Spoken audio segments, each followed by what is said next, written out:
Penso che non lo s'affenne se dell'amico autore ho sottoscritto parla e parole spenne.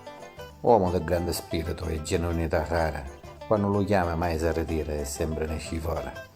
Quando ti guarda prima pensa e poi spara, minchiata a raffica e qualche cosa vera, e dello stomaco ti roba una risata sincera.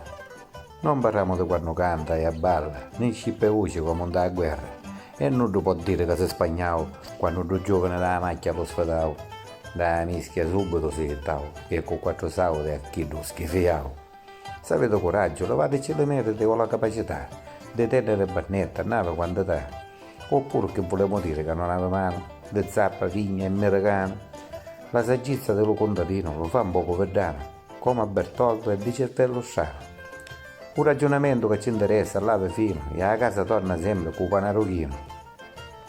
Sotto, con d'occhio infamio e latino, si va dai femmine con desiderio strano, occhi sgranati e un naso aperto a vano. Non meraviglia se su mangiasse sano, e niente la sassa in mezzo dello chiano. Facesse ticchi e saute senza corda, e argiate di mano e ticche di leopardo. Chi sono l'amico odore? L'amico odore pappalato.